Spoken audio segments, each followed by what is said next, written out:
Olá, meu nome é Paulo Cogos, estou fazendo mais esse vídeo aqui porque o pessoal não para de encher o saco com o negócio do Temer, do Cunha. Se é que isso aqui tá gravando mesmo? É um absurdo.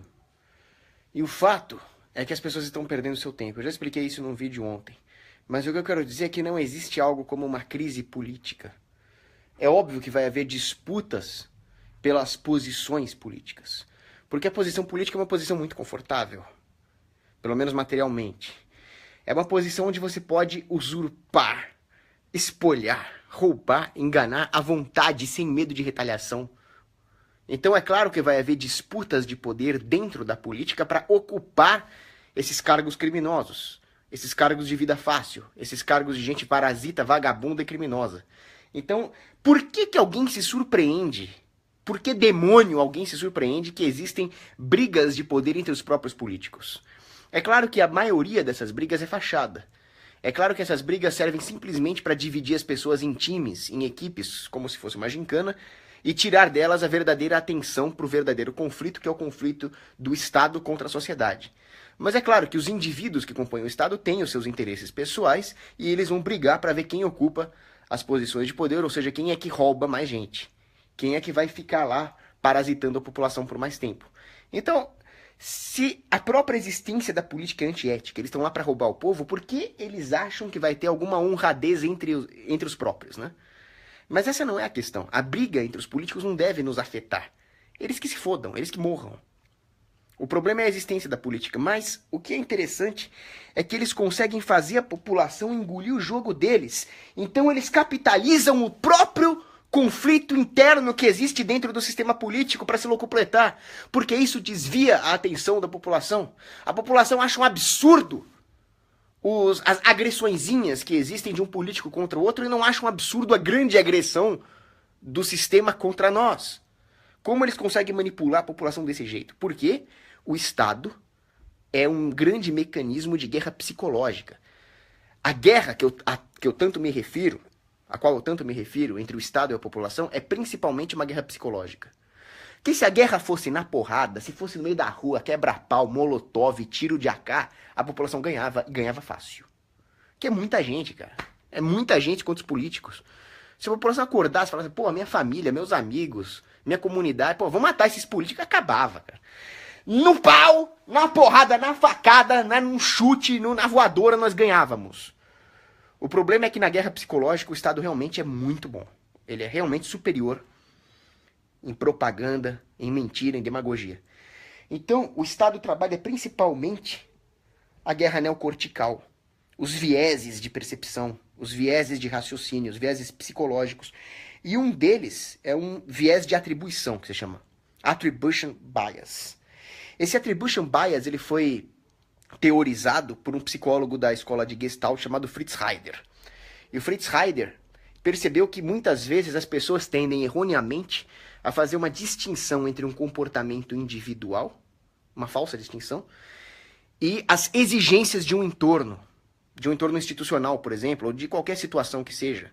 Então as pessoas acabam dissociando o comportamento de certos indivíduos do seu entorno situacional, atribuindo a defeitos de personalidade ou a idiosincrasias, ao invés de atribuir ao desenho da situação. Um claro exemplo disso é aquela mania que as pessoas têm de fazer uma distinção entre governo e Estado. Não, é porque o Temer é assim, é porque o Cunha é assado. Temos que substituir os políticos. Que o Temer, o caralho? O problema é o Estado. É claro que o Estado atrai psicopatas. É claro que esses caras que eu citei são todos bandidos.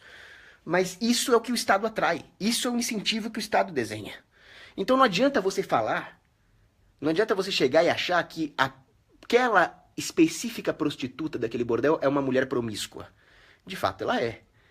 Mas o problema não é que aquela moça ali é promíscua. O problema é que aquilo é um bordel. Então é claro que as moças que lá trabalham são todas promíscuas. Porque aquilo é um puteiro. Aquilo é um bordel. O que você espera? Né? Porra. Então, é claro que os políticos são todos uns safados, mas o que você espera da política? O que você espera do Estado? Então não existe essa distinção entre governo e Estado. O governo é um sintoma e o Estado é a doença. É falsa a distinção entre o governo e o Estado. O governo é o que você pode esperar do desenho institucional estatal. Um governo é o que você pode esperar é o acidente da essência que é o Estado. Não caia no attribution bias. Não, então o problema é o político XYZ, o problema é o político fulano. Se trocar, dá tudo certo. Não dá tudo certo porra nenhuma porque o Estado continua. Fritz Heider, pesquisa esse cara. Então o Estado continua explorando esse bias para fazer as pessoas acharem que a culpa é desse governo. E quando as pessoas acham que a culpa é desse governo ou desse parlamentar, elas começam a brigar entre si. Você votou nele, é você que votou no outro. Porra, parem com isso, cara. Olha aí o problema de votar também, né? Você alimenta a ilogicidade conflituosa que o Estado coloca no seio da sociedade, né? Outra coisa também, tem um artigo do Robert Higgs, que é genial, que ele fala como o Estado gosta de praticar regulações que são completamente imbecis, até para os parâmetros imbecis do Estado, mas que o Estado faz isso para mostrar serviço. O Estado faz isso para mostrar algum tipo de indispensabilidade para a população continuar legitimando. Aí eu estava matutando hoje e eu cheguei a uma conclusão em relação a isso. Tem outra coisa que o Estado faz também. O Estado cria falsos crimes. Não só os falsos crimes para punir os inocentes, né? Falar que tráfico de droga é crime, esse tipo de coisa. Mas o Estado acaba trabalhando a população, trabalhando a mentalidade coletiva, para achar que os piores crimes que existem são crimes cometidos pelos políticos contra o Estado. Corrupção, né? Peculato, desvio de verba. É claro que isso sempre vai surgir toda vez que houver algum arranjo ilógico como é o Estado, toda vez que nós relativizarmos a propriedade privada. E eu já fiz um vídeo dizendo que a corrupção não é uma coisa ruim. A corrupção acaba surgindo com o Estado, mas ela é um sintoma do que restou de humanidade, não um sintoma da doença estatal. O que é doentio mesmo é obedecer cegamente ao Estado. Mas aí que tá, quando o Estado capitaliza esse tipo de coisa, ele acaba se alimentando. Então, olha, tem um político roubando ali, tem um político desviando recursos aqui, a população fica atônita. Porque, no final das contas, a população só percebe aquilo que a mídia quer que ela perceba. Teve um latrocínio outro dia, num ferro velho, ninguém falou nada, nem eu sei o nome do cara que foi morto. Porra, latrocínio é o que nós devíamos estar falando, a população não está falando. Então a mídia decide quais eventos vão causar indignação na população. Aí, olha o que o Estado faz. O Estado pegando aquilo que o Robert Higgs percebeu e levando a níveis de elite, níveis de expert. Que eu estava pensando nisso hoje. O Estado aproveita-se dessa característica acidental, que é a corrupção, desvio, propina, um compra o outro dali, o outro compra o delator de lá, normal, normalíssimo. E aí ele transforma isso no pior crime que pode acontecer, pior do que estuprar uma criancinha. Aí o que ele faz? Ele usa o próprio aparato estatal para fazer uma falsa justiça, uma justiça de fachada e acalmar a população no melhor estilo Walker Texas Ranger.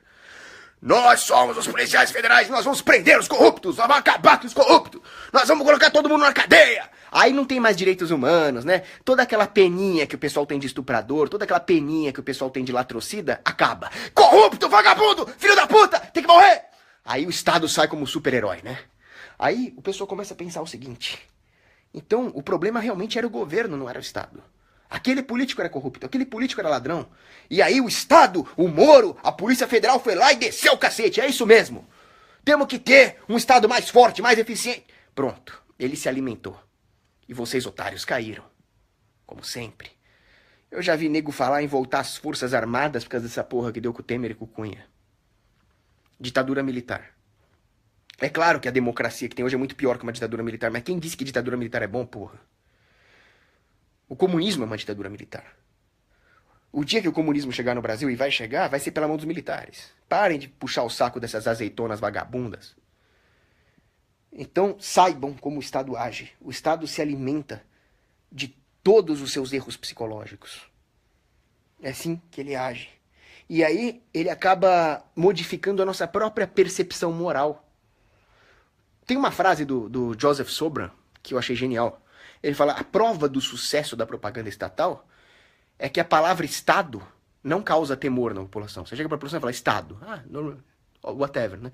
Aí você chega pra população e fala anarquia. O pessoal pensa que é bagunça, o pessoal pensa que é carro virado na rua pegando fogo. Anarquia assusta e Estado não. Mas o que é anarquia? É simplesmente não ter um filho da puta te coagindo. E o que é o Estado? O Estado é bomba atômica, o Estado é o Lodomor, o Estado é o Holocausto, o Estado é pogrom, o Estado é apartheid. Porra, isso devia assustar a criancinha, cara. Você devia chegar pra um bebê na cama e falar Estado, e o bebê... Pô, devia ser assim, porra. Então o Joseph Sobran matou a pau aí, né? Olha a prova da eficiência da propaganda estatal. Aí, mais uma vez, matutando em cima do que o Joseph Sobran falou, eu fiquei pensando, por que a palavra traficante tá associada a um filho da puta, a um bandido? Você fala traficante, o cara já imagina o pior filho da puta do mundo. Aí você fala policial da rota. Esse cara é bem pior que um traficante. Esse cara cria os traficantes mais perversos que tem. Então eu tava vendo lá, por exemplo, a menina que foi presa nas Filipinas que tava vendendo droga nas Filipinas. Porra, você acha que essa menina é uma ameaça pra alguém? Ela não é uma assassina, ela não é ladra, ela simplesmente pegou cocaína e foi vender nas Filipinas porque lá tem oportunidade de lucro. Como o governo aperta muito ali, deve estar escassez de oferta, porra, ela ia lucrar pra cacete. Foi presa, infelizmente. Uma pena. Ela não é uma ameaça pra ninguém. Tanto é que eu cheguei no próprio grupo libertarianismo e falei em traficante honesto. Existem os traficantes honestos. E o pessoal pensa que eu tô louco quando eu falo isso. Mas não, eu tenho uma amiga que é traficante. E é uma traficante honesta. Não vou citar nomes, né, porra? Perigoso isso. Mas a minha amiga é uma traficante honesta porque ela planta maconha na casa dela e vende na faculdade. Ou seja, ela planta uma erva, uma espécie vegetal e vende pro otário que quer comprar. Qual é a porra do problema? Nenhum. Pelo contrário. Ela tá impedindo que o playboyzinho lá da faculdade dela compre do traficante perigoso, assassino, criminoso. Ela tá tirando o lucro dos bandidões. Pô, ela devia ganhar uma medalha. Essa é uma traficante honesta. E ela não rouba ninguém, não frauda ninguém, ela só tá na dela lá, com a maconha dela, fica lá cantando música do Bob Marley, whatever. Agora, quando você fala em deputado devia ser pior que xingar a mãe. Cara, você é um filho de uma deputada, cara. Devia ser pior do que xingar de filha da puta. E não é. Deputado, o pessoal pensa que é alguma coisa digna. Vossa Excelência é a puta que te pariu, cara. Esses caras são bandidos. Então o Estado conseguiu transformar o traficante em uma coisa necessariamente perversa, simplesmente porque ele empreende um comércio que a gangue estatal não deixa. Aí é claro que existem muitos traficantes bandidões. Muitos. Por quê? Porque o Estado, ao proibir as drogas, fez com que o mercado, com que toda a oportunidade de lucro no comércio de drogas ficasse na mão de bandidos perigosíssimos, inclusive com contatos no governo. Mas essa não é a natureza, isso não é a essência do tráfico.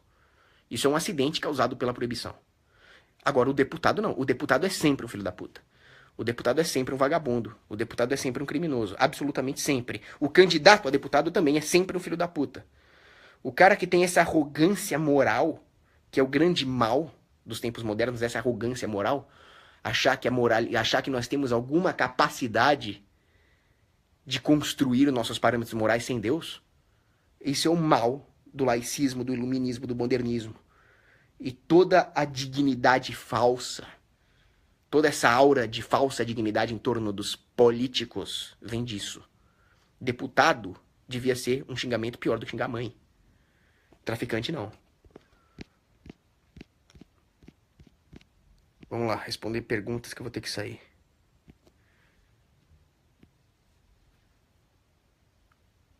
O João Vitor pergunta o seguinte: se a política é uma crise, como se explica a política nos países nórdicos, que parece ser boa? Exatamente. Essa é a maior crise de todas. Os países nórdicos são a sociedade mais doente que existe. Graças a Deus que o Brasil não tem políticos nórdicos, tem políticos brasileiros. É saudável que nós tenhamos políticos como Cunha, como outro cara que leva amante lá de helicóptero. Isso é saudável. Agora, na Suécia, não. Na Suécia, na Dinamarca, lá, a palavra que eles usam para imposto é amor. Eles substituíram toda a humanidade, todo o strive por adquirir virtudes, eles substituíram pela confiança cega nos políticos que estão afundando aquela nação, estagnada economicamente, ou pior, regredindo economicamente, entupida de muçulmanos, e os muçulmanos estupram as suecas e ninguém pode nem falar mal desses filhos da puta. É isso que os politiquinhos respeitáveis conseguiram nos países nórdicos. Eles conseguiram transformar a profissão mais filha da puta que existe, a ocupação mais nojenta e demoníaca que existe, que é o político, tá na Bíblia que o anticristo vai vir desse meio, em algo respeitável. Eles não são respeitáveis. O que é aterrador é respeitar uma figura que jamais seria respeitável.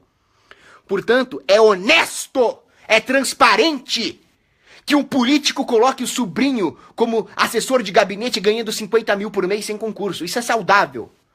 O que não é saudável é o político ir trabalhar de bicicleta. Por isso que o Brasil tem chance, a Suécia não. Vamos lá.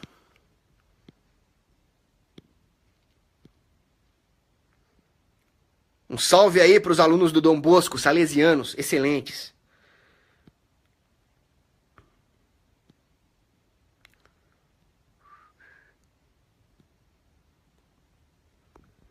Cara, para de falar mal da minha camiseta porque ela é vermelha. Que mania de achar que tudo que é vermelho é comunista. Isso aqui é tapeçaria de Bayeux, Guillaume de Conquerant. Ah. Isso aqui é saudosismo medieval puro.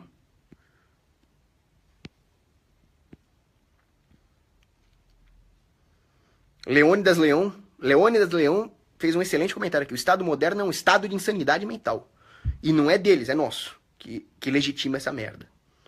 Eles sempre foram psicopatas, sádicos, né? Mas nós estamos com uma síndrome de Estocolmo. Aliás, a palavra síndrome de Estocolmo nunca fez tanto sentido, né? Na história da humanidade.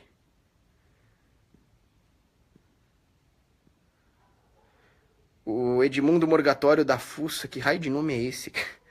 Fala para eu comentar sobre a relação entre praxeologia e escolástica. Cara, isso é um assunto gigantesco. O que eu posso dizer é que as primeiras aferições econômicas com alguma base praxeológica vieram dos autores escolásticos. São Bernardino de Siena, por exemplo.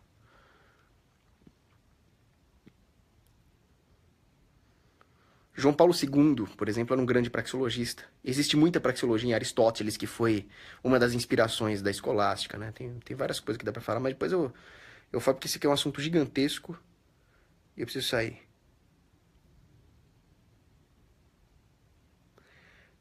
Luan Lucas, você tá errado. A política é necessariamente coercitiva, fraudulenta. Um líder aceito voluntariamente não tá fazendo política. Ele tá fazendo uma liderança. E geralmente essa liderança tende a ser cada vez menor à medida que as pessoas vão substituindo o risco moral dessa liderança por outras soluções. Isso não é política. Justamente quando ela tem componentes políticos, que é quando ela está legitimando aquilo que é ilegítimo, é que começa a haver risco moral no escopo que ele se propõe. Então, por exemplo, num condomínio, né? O cara que simplesmente vai tomar decisões condominiais que tem que ser tomadas não está praticando política, ele está praticando administração condominial.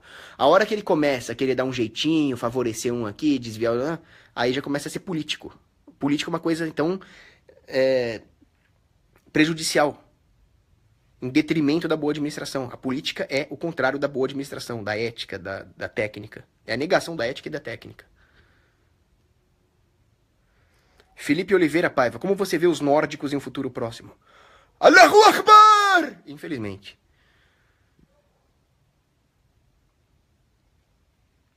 Gabriel Tadashi Kobayashi, você acredita que os europeus passarão a migrar para as Américas? Eu não sei, mas as francesas são muito bem-vindas. As francesas, né? Inclusive eu tenho um quarto de hóspede aqui para francesinha.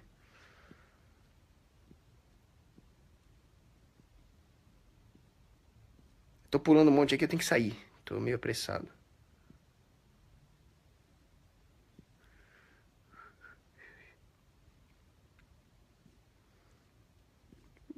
Ok. Abraço e beijo pras meninas.